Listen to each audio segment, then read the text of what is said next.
조선의 선비가 산사에 들어가 비구니 스님을 보쌈해 왔다. 믿기십니까? 청렴하다 이름 높던 선비가 한밤중에 수행 중이던 스님을 납치했다는 소문. 마을은 들끓었습니다. 유생의 탈을 쓴 짐승이로다. 당장 관아에 고하라. 그런데 더 이상한 것은 보쌈을 당했다는 그 비구니가 도망치지 않았다는 사실입니다. 그리고 선비 역시 단 한 번 그녀는 울지도 않았고 소리치지도 않았습니다. 한마디 변명도 하지 않았습니다. 대체 왜였을까요? 욕망이었을까요? 관계였을까요? 이야기 시작 전 우선 도단회담을 들러주셔서 감사합니다. 구독과 좋아요 한 번씩 부탁드립니다. 영상 제작에 큰 힘이 됩니다. 조선 중기 한양에서 300리 떨어진 청송고을. 학문과 예절을 중히 여기는 이 고을의 어느 날 한 가지 충격적인 소문이 번개처럼 퍼져나갔습니다. 선비 김도윤이 산사에 들어가 비구니 스님을 보쌈해 왔다더라. 마을 사람들은 귀를 의심했습니다. 김도윤이라면 그 청렴하고 점잖기로 소문난 선비가 아닌가. 과거 시험에 3번이나 장원 급제할 정도로 학문이 높고 부모님을 극진히 모시며 이웃에게 베풀기를 즐기던 그 양반이 그런 사람이 한밤중에 산사에 침입해 수행 중이던 젊은 비구니를 몰래 데려왔다는 겁니다. 도대체 무슨 일이 있었던 것이오? 유생의 탈을 쓴 파렴치한이로군. 분노한 마을 사람들은 당장 관아에 고발하겠다고 나섰습니다. 하지만 이상한 점이 있었습니다. 정작 그 선비 김도윤은 입을 굳게 다문 채 아무런 해명도 하지 않는 것이었습니다. 그리고 더욱 기이한 것은 보쌈되어 온 그 비구니 역시 도망치지 않고 조용히 선비의 집에 머물고 있다는 사실이었습니다. 대체 이 두 사람 사이에 무슨 일이 있었던 걸까요? 때는 선조 임금이 재위하던 시절, 청송고을은 비교적 평화로운 곳이었습니다. 양반가의 자제들은 학문에 열중했고 백성들은 농사를 지으며 살아갔죠.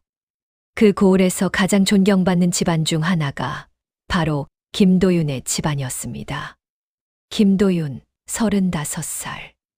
그는 젊은 나이에 벌써 생원시와 진사시를 모두 합격한 수재였습니다. 게다가 성품이 온화하고 겸손해서 마을의 젊은이들이 그를 따랐죠. 도윤나리는 진정 군자이십니다. 저런 분이 바로 선비의 본복이지요. 사람들은 그렇게 말했습니다. 하지만 그런 김도윤에게도 한 가지 아쉬운 점이 있었으니 바로 아직 장가를 들지 못했다는 것입니다. 부모님은 물론이고 친척들까지 나서서 좋은 혼처를 알아봤지만 김도윤은 번번이 정중히 거절했습니다. 아직 때가 아닌 것 같습니다. 그는 그렇게만 말했습니다. 사람들은 고개를 갸우뚱했지만 그저 학문에만 전념하려는 뜻이려니 생각했죠. 그런데 그해 가을, 청송고을에서 북쪽으로 2시간 거리에 있는 묘향산 자락에 위치한 고요사고 머스라는 작은 암자에서 이상한 일이 일어났습니다. 어느 날 새벽 암자를 지키던 노스님이 비명을 질렀습니다. 도둑이야, 도둑이 들었어. 하지만 암자에는 도둑이 훔쳐갈 만한 재물이 없었습니다. 노스님이 잃어버린 것은 함께 수행하던 젊은 비구니 법명 해안회의한 스님이었습니다. 해안 스님은 28배 나이로 고요사에 들어온 지 5년 된 비구니였습니다. 말수가 적고 수행에만 전념하는 그녀는 어디서 왔는지, 왜 출가했는지 아무도 모르는 수수께끼 같은 존재였죠. 해안이 사라졌습니다. 한밤중에 누군가가 데려간 것 같습니다. 노스님은 황급히 마을로 내려가 관아에 신고했습니다. 그리고 며칠 후 청송고을의 충격적인 소식이 전해졌습니다. 김도윤 나리의 집에서 비구니 차림의 여인이 목격되었다더라. 그게 고요사에서 사라진 해안 스님이라던데 사람들은 경악했습니다. 그 점잖던 김도윤이 비구니를 납치했다니. 대체 무슨 일입니까? 김나리. 마을 원로들이 김도윤의 집으로 찾아갔습니다. 하지만 김도윤은 대문 밖으로 나오지도 않았습니다. 단지 대문 너머로 차분한 목소리만 들려왔습니다. 죄송하지만 지금은 아무 말씀도 드릴 수 없습니다. 뭐라고? 자네가 정말 비구니를 납치한 것이 사실인가? 사실입니다. 사람들은 말문이 막혔습니다. 부인도 하지 않다니. 그럼 왜 그런 짓을 한 것인가? 출가한 스님을 강제로 데려오다니. 이는 하늘이 용서치 않을 죄악이요. 하지만 김도윤은 침묵했습니다. 아무런 해명도 변명도 하지 않았습니다. 마을 사람들은 분노했습니다. 당장 관아에 고발하겠소. 유생의 탈을 쓴 파렴치한을 처벌해야 하오. 소문은 삽시간에 고을 전체로 퍼져나갔습니다. 존경받던 선비가 하루아침에 천인공노할 죄인이 되어버린 것입니다. 이상한 일들이 계속 일어났습니다. 첫째, 김도윤은 여전히 아무런 해명도 하지 않았습니다. 변명 한마디 없이 그저 집 안에 머물며 책을 읽고 있을 뿐이었죠. 둘째, 더욱 기묘한 것은 해안 스님의 반응이었습니다. 납치되어 왔다면 당연히 도망치거나 도움을 청해야 하는데 해안 스님은 그러지 않았습니다. 마을 사람들이 담을 넘어 몰래 엿보니 해안 스님은 김도윤의 사랑채 한쪽 방에 조용히 머물고 있었습니다. 도망칠 기회는 얼마든지 있었지만 그녀는 그러지 않았습니다. 대체 무슨 일인 것이오? 사람들은 혼란스러워했습니다. 납치를 당했다면서 도망가지 않는 비구니, 죄를 지었다면서 해명하지 않는 선비. 이 둘 사이에 도대체 무슨 비밀이 숨어 있는 걸까요? 마을의 한 노인이 조심스럽게 말했습니다. 혹시 둘 사이에 정분이라도 있었던 것 아니겠소? 말도 안 되는 소리. 김도윤 나리가 그럴 리 없소. 하지만 다른 설명이 없었습니다. 그리고 더욱 이상한 소문이 들려왔습니다. 김도윤의 집에서 일하는 하인이 몰래 전한 이야기였습니다. 밤마다 이상한 일이 벌어집니다. 무슨 일인가? 비구니 스님께서 매일 밤 서재로 가십니다. 그리고 나리와 함께 뭔가 낡은 문서들을 살펴보십니다. 문서. 예. 족보와 편지 같은 것들인데 매우 오래된 것 같았습니다. 사람들은 더욱 혼란스러워했습니다. 한밤중에 남녀가 함께 문서를 본다. 역시 수상한 일이로군. 그렇게 닷새가 지나고 열흘이 지났습니다. 김도윤은 여전히 침묵했고 해안 스님은 여전히 그 집에 머물렀습니다. 그리고 마침내 참다 못한 마을 사람들이 관아에 정식으로 고발장을 제출했습니다. 선비 김도윤이 비구니를 납치하여 감금하고 있습니다. 엄벌해 주십시오. 청송고을의 사또는 난감한 표정을 지었습니다. 김도윤은 이 고을에서 가장 존경받는 인물 중 하나였으니까요. 하지만 백성들의 여론이 들끓고 있으니 그냥 넘어갈 수도 없었습니다. 김도윤을 불러오라. 관아의 명령이 떨어졌습니다. 이제 이야기의 시간을 거슬러 올라가 보겠습니다. 이 모든 일이 시작된 그날 밤으로. 그날은 보름달이 떠 있는 밤이었습니다. 김도윤은 말 한 피를 끌고 묘향산 고요사로 향했습니다. 그의 손에는 한 통의 편지가 쥐어져 있었습니다. 편지는 한 달 전 한양에서 날아온 것이었습니다. 발신인은 김도윤의 돌아가신 스승 이정암 선생의 제자였습니다. 편지에는 이렇게 적혀 있었습니다. 도윤에게 급히 전하노니 고요사의 비구니 해안을 찾아가 보호하라. 그녀는 큰 위험에 처해 있다. 20년 전 영모 사건의 마지막 증인이 바로 그녀이다. 그녀의 목숨을 노리는 자들이 곧 움직일 것이다. 자세한 것은 내 집안의 비밀 서고에 있는 정해년 상소문을 보면 알 것이다. 서둘러라. 김도윤은 편지를 받고 곧바로 집안의 비밀 서고로 달려갔습니다. 그곳은 대대로 김씨 가문의 중요한 문서들을 보관하던 곳이었습니다. 그리고 그는 찾아냈습니다. 정해년 상소문. 20년 전 그의 아버지가 직접 작성했지만 결국 올리지 못한 상소문이었습니다. 상소문을 펼쳐든 김도윤의 손이 떨렸습니다. 영모 사건은 조작되었다. 송판서 일가의 영모는 허위로 꾸며진 것이며 진범은 따로 있다. 송판서의 어린 딸은 억울하게 목숨을 잃었다고 전해지나 사실은 김도윤의 눈이 커졌습니다. 20년 전의 영모 사건. 그는 어렴풋이 기억하고 있었습니다. 당시 조정을 뒤흔들었던 큰 사건이었죠. 송판서 일가가 영모를 꾀했다는 죄목으로 삼족이 멸문당한 사건. 하지만 진실은 달랐습니다. 송판서는 누명을 쓴 것이었습니다. 진짜 영모를 꾸민 것은 당시 권력을 쥐고 있던 간신 세력이었고 그들은 충직한 송판서를 제거하기 위해 영모 누명을 씌운 것이었습니다.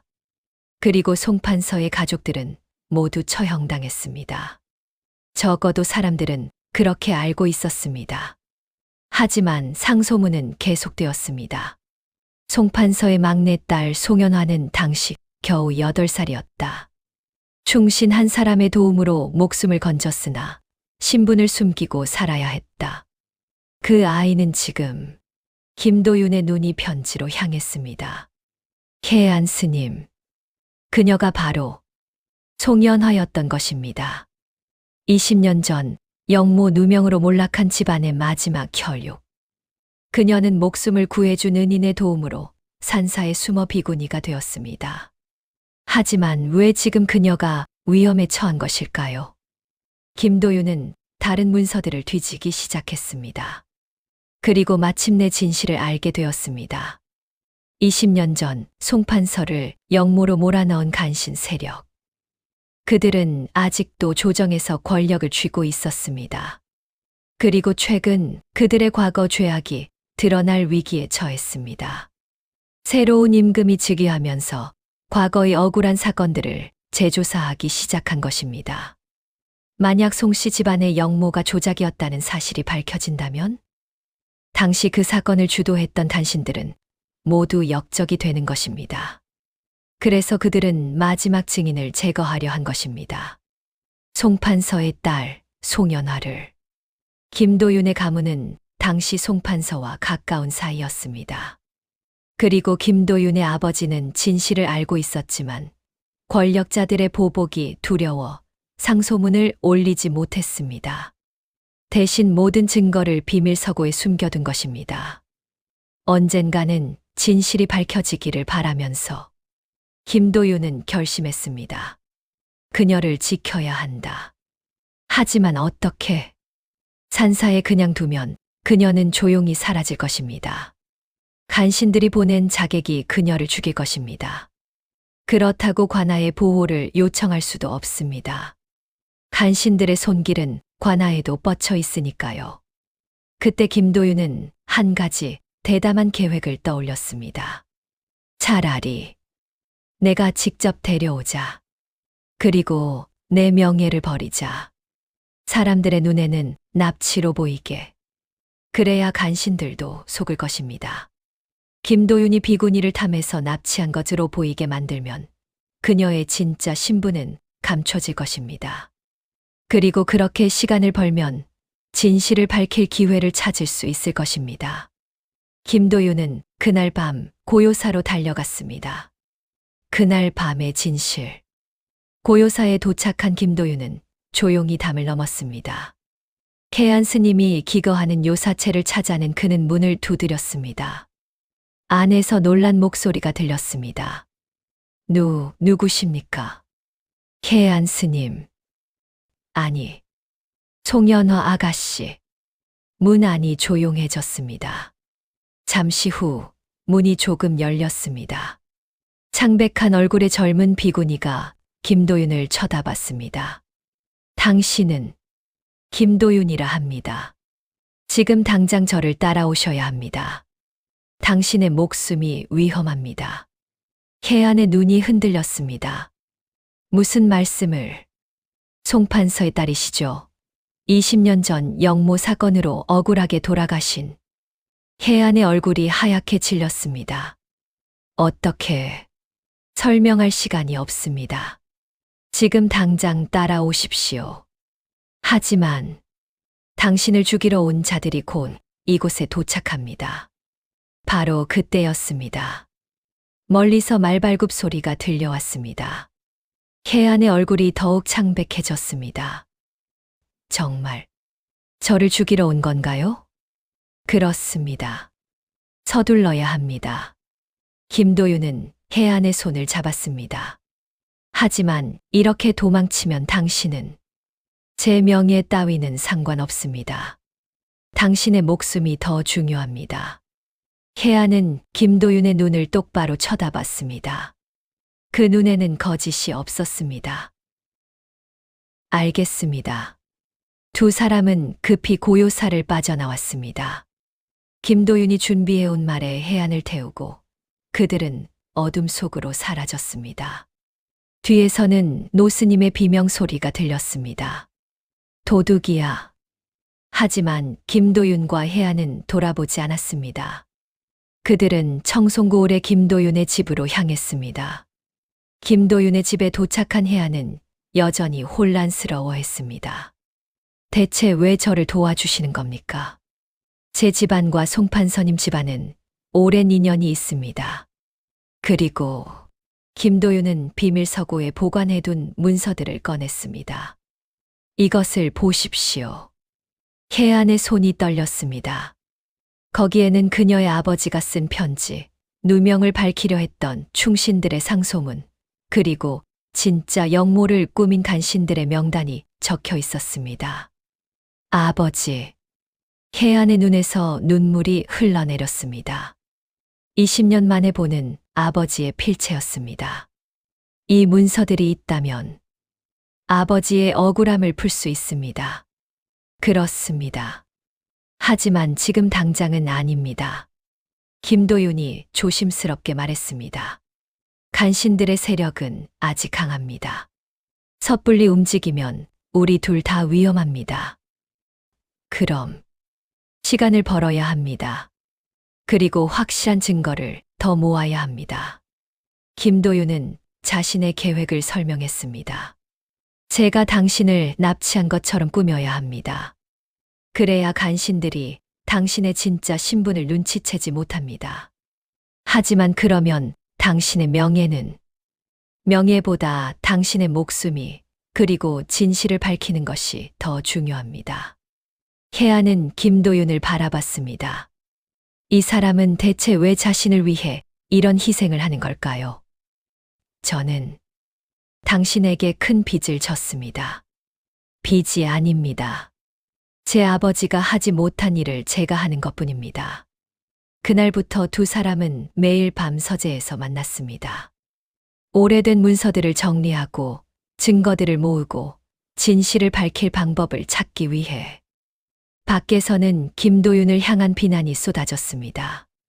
하지만 그는 입을 다물었습니다. 진실을 말할 때가 아직 오지 않았으니까요. 그렇게 보름이 지났습니다. 관아에서 김도윤을 소환하는 명령이 내려왔습니다. 내일 관아로 출두하라. 비군이 납치 혐의에 대해 신문하겠다. 마침내 결정적인 순간이 다가온 것입니다. 그날 밤 혜안이 김도윤을 찾아왔습니다. 도윤날이 제가 직접 나가서 진실을 말하겠습니다. 아직은 안 됩니다. 하지만 이대로는 당신만 누명을 쓰게 됩니다.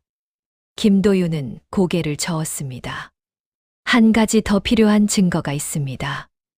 무엇입니까? 당시 사건을 직접 목격한 증인의 증언입니다.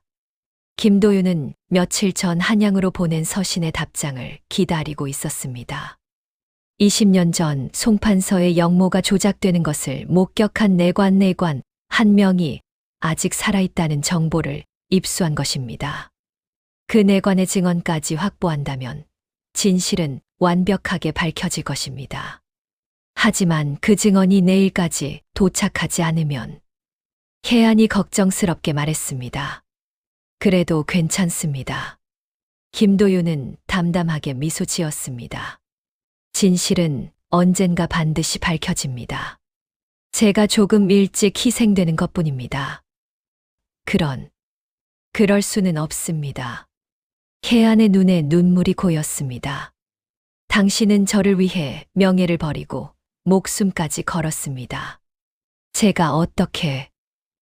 아가씨. 김도윤이 혜안을 조용히 바라봤습니다. 제 아버지는 두려움 때문에 진실을 말하지 못했습니다. 그 후회를 평생 안고 사셨죠. 저는 아버지처럼 살고 싶지 않습니다.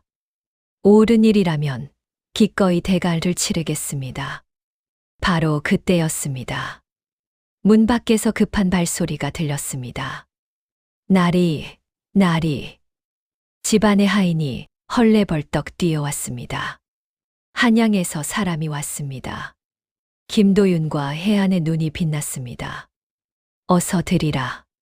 잠시 후 먼지를 뒤집어 쓴 사내가 들어왔습니다. 그는 품 안에서 한 통의 서신과 함께 낡은 족자 하나를 꺼냈습니다. 김도윤 날이십니까?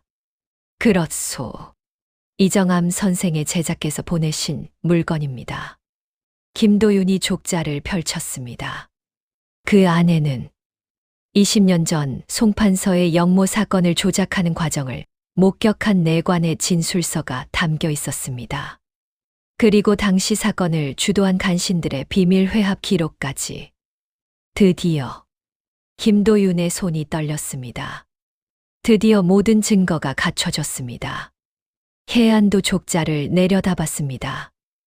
20년 동안 숨겨져 있던 진실이 마침내 세상에 드러날 순간이 온 것입니다. 다음 날 청송고을의 관아에는 수많은 사람들이 모여들었습니다. 모두가 김도윤의 재판을 보기 위해서였습니다. 유생의 탈을 쓴 파렴치한을 엄벌하라. 비구니를 납치한 죄인을 용서할 수 없다. 사람들은 분노에 차 있었습니다. 사또가 자리에 앉았습니다. 김도윤을 드리라. 김도윤이 의연한 걸음으로 들어왔습니다. 그의 손에는 커다란 보따리가 들려 있었습니다. 김도윤, 그대는 고요사의 비구니 혜안을 납치한 혐의를 받고 있소. 할 말이 있는가? 있습니다. 김도윤의 목소리는 차분했습니다. 하지만 그 전에 사또께 한 가지 여쭙겠습니다. 무엇이냐? 20년 전 송판서의 영모 사건을 기억하십니까? 관아가 술렁였습니다. 그 사건이 지금 무슨 상관이냐? 큰 상관이 있습니다. 김도윤은 보따리를 풀었습니다. 그 안에서 수많은 문서와 서신, 그리고 증거물들이 쏟아져 나왔습니다. 이것은 20년 전 송판서의 영모 사건이 조작되었음을 증명하는 증거들입니다. 뭐라고? 사람들이 경악했습니다. 김도윤은 차분히 설명하기 시작했습니다. 어떻게 송판서가 간신들의 계략에 희생되었는지, 어떻게 충직한 신하가 역적으로 몰려 죽임을 당했는지, 그리고 어떻게 그의 어린 딸이 목숨을 구해 산사에 숨어 지냈는지. 그 아이가 바로 고요사의 혜안 스님입니다. 관아가 다시 한번 술렁였습니다. 혜안 스님을 드리라. 혜안이 법복을 벗고 소복 차림으로 들어왔습니다. 그녀는 이제 더 이상 비구니가 아니었습니다. 송판서의 딸 송연화로 돌아온 것입니다. 저는 송연화입니다.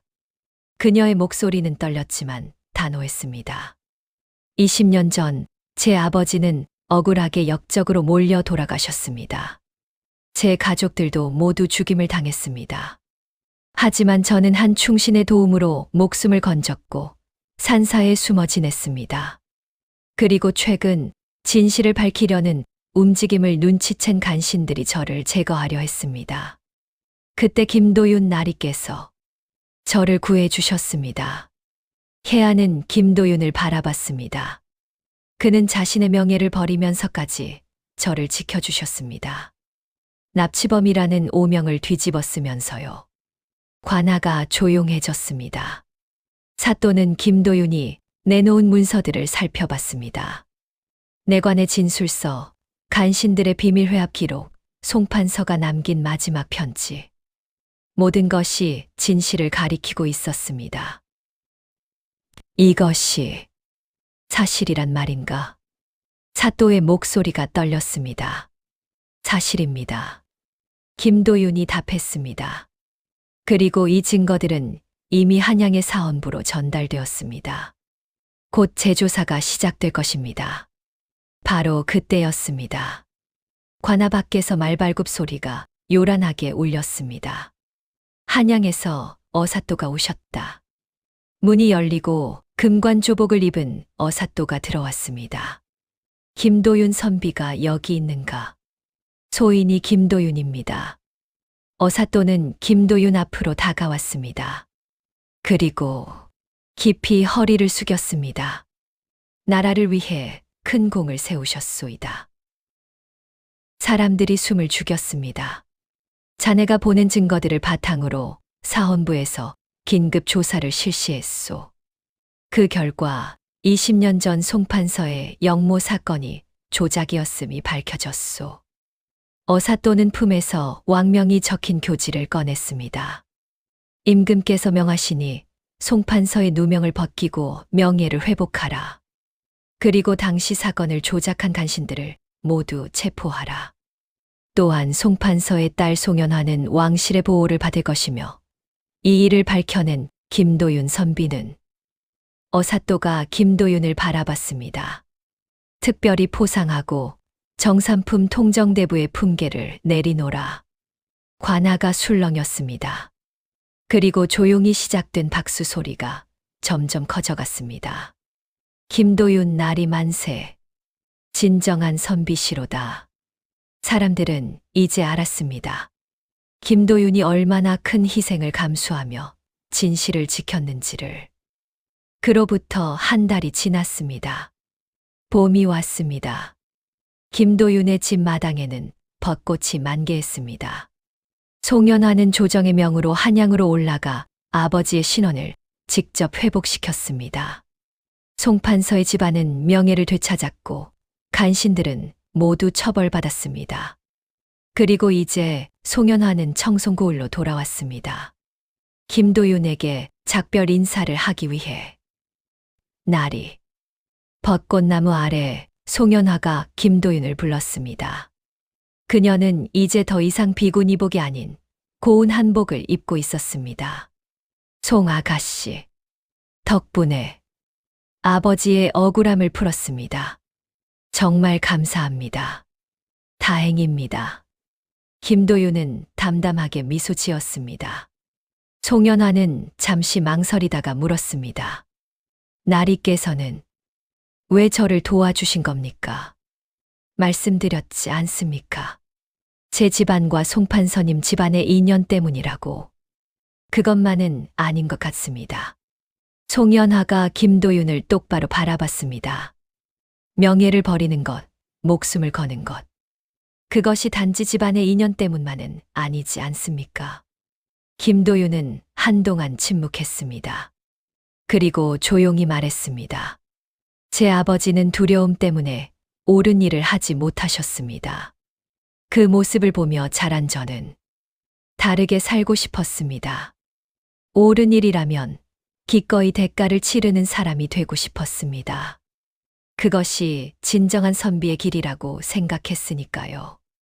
송연화의 눈에 눈물이 고였습니다.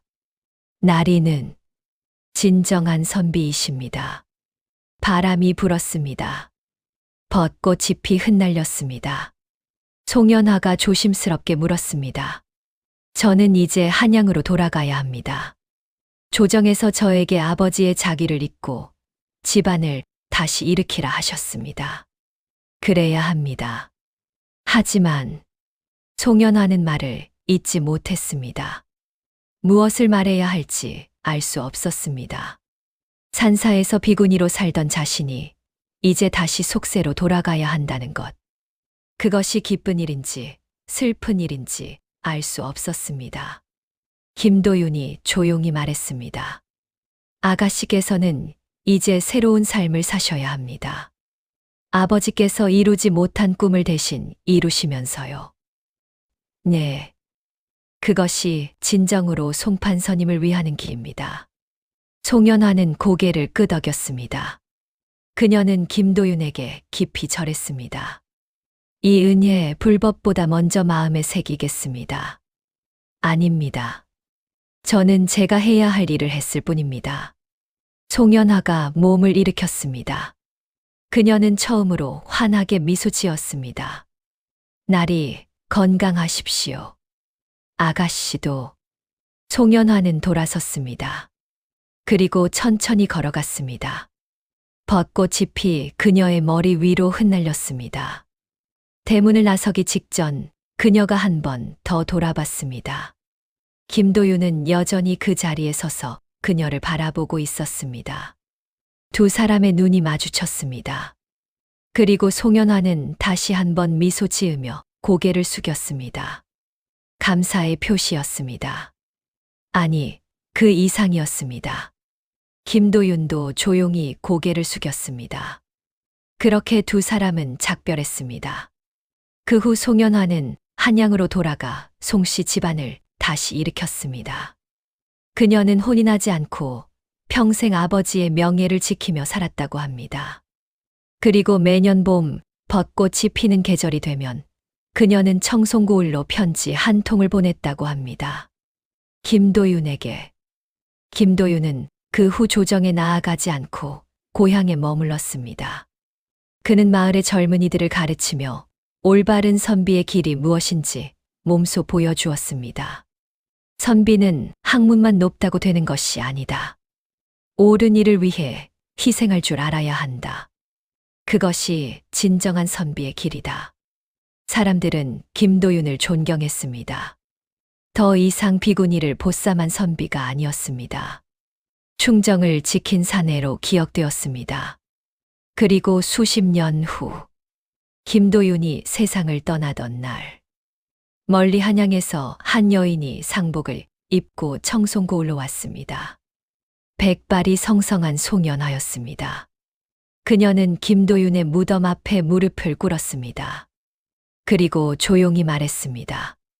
날이 이제야 찾아뵙습니다. 오랫동안, 정말 오랫동안 감사했습니다. 나리께서 지켜주신 목숨으로 아버지의 꿈을 이루며 살았습니다. 이제 저도 곧 나리를 따라갈 것 같습니다. 저승에서 뵙겠습니다. 바람이 불었습니다. 봄바람이었습니다. 어디선가 벚꽃 향기가 났습니다. 송연화는 눈을 감았습니다. 그리고 미소 지었습니다. 그녀의 기억 속에 벚꽃나무 아래 서 있던 젊은 날의 김도윤이 떠올랐습니다. 명예를 버리고 한 사람의 목숨을 지키기로 했던 그 선비. 진정한 의로움이 무엇인지 보여준 그 사람. 고맙습니다. 나리. 송연화의 목소리가 바람에 실려 흩어졌습니다. 그리고 벚꽃잎이 봄바람에 흩날렸습니다. 여러분, 이것이 바로 비구니 스님을 보쌈해온 선비의 진짜 이유 이야기였습니다. 때로는 진실을 지키기 위해 오명을 뒤집었어야 할 때가 있습니다. 때로는 한 사람의 목숨이 자신의 명예보다 더 중요할 때가 있습니다. 김도윤은 그것을 알았습니다. 그리고 기꺼이 그 길을 선택했습니다. 진정한 선비란 무엇인가? 학문이 높은 사람? 아닙니다. 옳은 일을 위해 희생할 줄 아는 사람. 그것이 진정한 선비의 길입니다. 오늘도 여러분과 함께 조선시대의 숨겨진 이야기를 나눌 수 있어서 기뻤습니다. 다음에 또 흥미로운 이야기로 찾아뵙겠습니다. 영상 시청해주셔서 감사합니다.